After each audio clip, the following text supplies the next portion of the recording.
Saya Dem tonton akan merekap film berjudul No Mercy, film asal Korea yang sayang kalau Anda lewatkan. Spoiler di depan dan selalu berhati-hati. Saya berharap kalian semua menyukainya. Film dimulai. Park In-ae memiliki profesi sebagai seorang pengawal pribadi wanita. Dia sempat masuk penjara selama 1,5 tahun lamanya karena kasus penusukan. Kasus tersebut bermula ketika Park In-ae menyaksikan sang adik menjadi korban. Seorang pria tak terima ia menusuk pria tersebut dan membuatnya ditahan di penjara. Park In-ae merasa sedih karena sang adik hidup di luar pantauannya, sedangkan kedua orang tuanya sudah tiada. Selama ditinggal kakaknya, Park In-ae mengalami bullying, bahkan pelecehan dari teman-teman sekelasnya. Hal itu ditutupi oleh Park In-ae dari sang kakak, bahkan hingga Park In-ae keluar dari penjara. Kejamnya lagi, oleh temannya, Park In-ae bahkan dijadikan alat untuk memuaskan pria dewasa yang memiliki uang. Saat Park In-ae bersama seorang pria, disitulah teman-temannya memanfaat situasi untuk memeras pelanggannya dengan dalih melakukan terhadap anak di bawah umur. Park In-ae sangat menyayangi adik satu-satunya tersebut. Begitu juga sebaliknya. Adiknya juga sangat menyayangi Park In-ae dengan tulus. Pertemuan pertama sejak berpisah selama 1,5 tahun, Park In-ae memberikan hadiah sebuah jepitan rambut. Adiknya sangat riang gembira menerima hadiah tersebut. Keesokan harinya sebelum berangkat sekolah, adiknya pun membalas kakaknya dengan sekotak hadiah berisi gaun dan necklace warna merah dengan selembar surat yang mengungkapkan rasa sayangnya. Tak disangka usai sekolah ternyata adik Park In-ae kembali dipaksa oleh teman-temannya untuk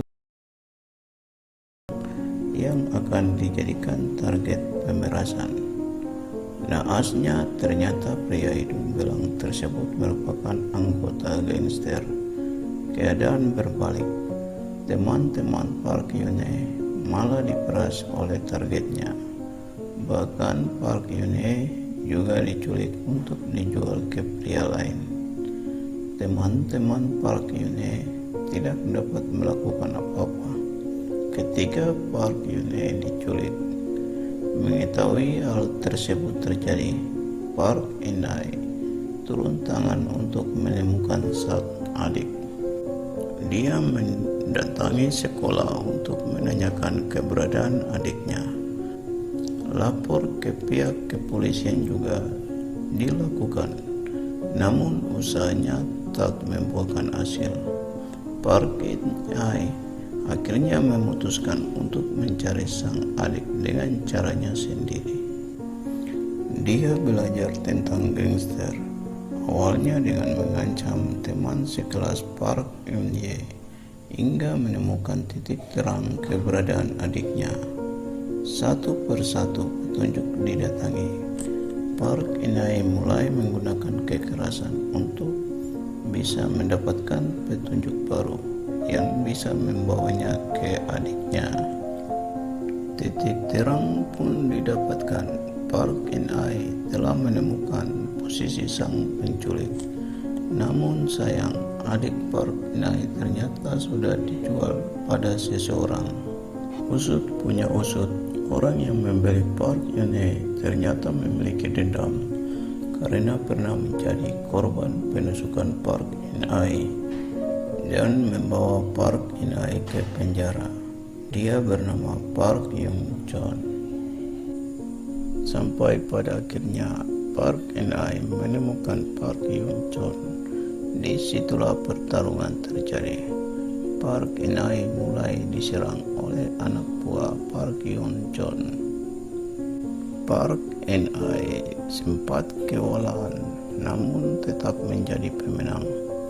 Park Yun Chon yang melihat anak buahnya mulai tumbang akhirnya melarikan diri. Park and I berusaha mengejarnya dan akhirnya berhasil melumpuhkan Park Yun Chon. Kini Park and You kembali ke pelukan Park and I dan film pun berakhir. Pesan dari film ini adalah setiap orang akan menerima setiap perbuatannya yang buruk dan Anda harus siap menerimanya tanpa memandang status Anda. Jangan lupa berikan dukungan subscribe, like, dan tinggalkan komentar Anda. Serta nyalakan lonceng notifikasi supaya kalian tidak ketinggalan alur film lainnya. Terima kasih dan sampai jumpa.